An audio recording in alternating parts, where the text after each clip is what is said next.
I'm Steve Beshear. I was governor of Kentucky from 2007 to 2015. Now I'm a private citizen. I'm here in Lexington, Kentucky, some 400 miles from Washington, at a diner with some neighbors, Democrats and Republicans, where we just watched the president's address. I'm a proud Democrat, but first and foremost, I'm a proud Republican and Democrat and mostly American. And like many of you, I am worried about the future of this nation. Look, I grew up in Kentucky in a small town called Dawson Springs. My dad and granddad were Baptist preachers.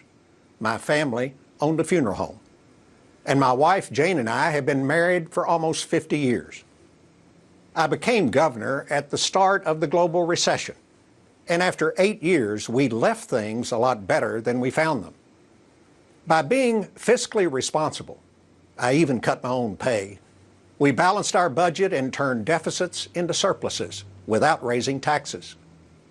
We cut our unemployment rate in half. We made huge gains in high school graduation rates, and we found health coverage for over 500,000 Kentuckians. We did that through trust and mutual respect. I listened. And I built partnerships with business leaders and with Republicans in our legislature. We put people first and politics second. The America I love allowed a small-town preacher's kid to be elected governor. And it taught me to embrace people who are different from me, not vilify them.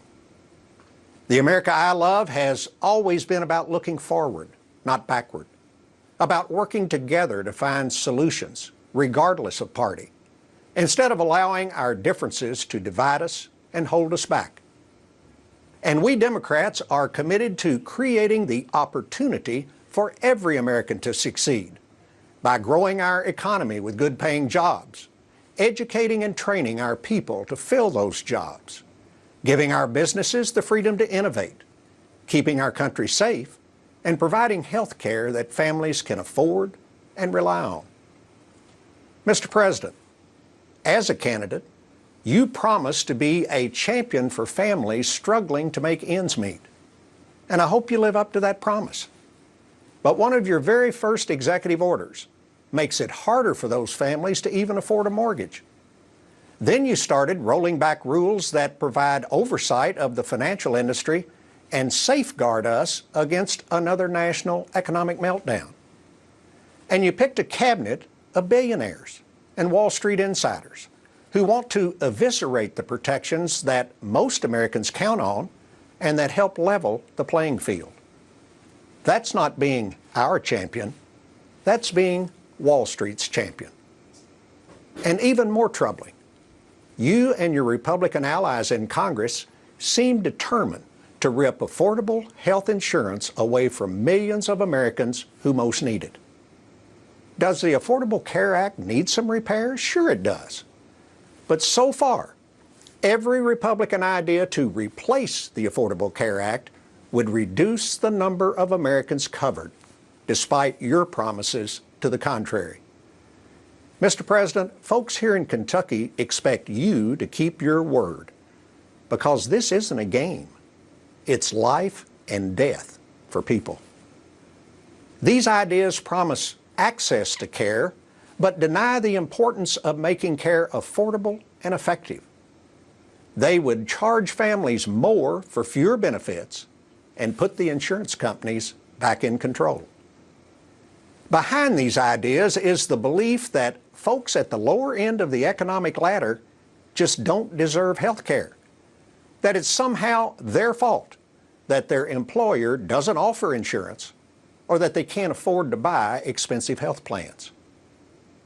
But just who are these 22 million Americans, including 500,000 people right here in Kentucky, who now have health care that didn't have it before? Look, they're not aliens from some distant planet. They're our friends and our neighbors. We sit in the bleachers with them on Friday night. We worship in the pews with them on Sunday morning. They're farmers, restaurant workers, part-time teachers, nurses' aides, construction workers, and entrepreneurs working at high-tech startups. And before the Affordable Care Act, they woke up every morning and went to work, just hoping and praying they wouldn't get sick, because they knew that they were just one bad diagnosis away from bankruptcy. You know, in 2010, this country made a commitment that every American deserved health care they could afford and rely on. And we Democrats are going to do everything in our power to keep President Trump and the Republican Congress from reneging on that commitment. But we're going to need your help by speaking out. Another commitment now being tested is to our national security. Look, make no mistake, I'm a military veteran myself, and I know that protecting America is a president's highest duty. Yet President Trump is ignoring serious threats to our national security from Russia, who's not our friend, while alienating our allies who fought with us side by side and are our friends in a dangerous world. His approach makes us less safe and should worry every freedom-loving American. Instead, President Trump has all but declared war on refugees and immigrants. Look, the president can and should enforce our immigration laws, but we can protect America without abandoning our principles and our moral obligation to help those fleeing war and terror, without tearing families apart, and without needlessly jeopardizing our military men and women fighting overseas. You know, another Republican president, Ronald Reagan, once said, "In America, our origins matter less than our destination." And that is what democracy is all about. President Trump also needs to understand that people may disagree with him from time to time, but that doesn't make them his enemies. When the president attacks the loyalty and credibility of our intelligence agencies, the court system, the military, the free press, individual Americans, simply because he doesn't like what they say, he's eroding our democracy, and that's reckless. Real leaders don't spread derision and division. Real leaders strengthen, they unify, they partner, and they offer real solutions instead of ultimatums and blame. Look, I may be old-fashioned, but I still believe that dignity, compassion, honesty, and accountability are basic American values.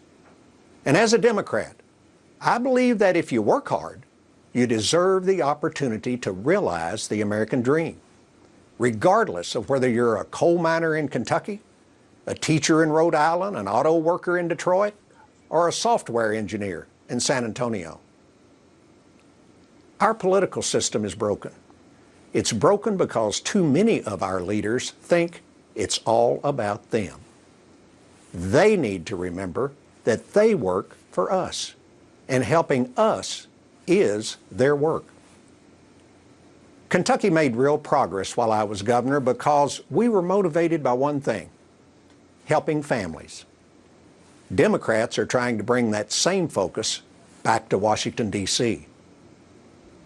Americans are a diverse people, and we may disagree on a lot of things, but we've always come together when we remember that we are one nation, under God, indivisible, with liberty and justice for all.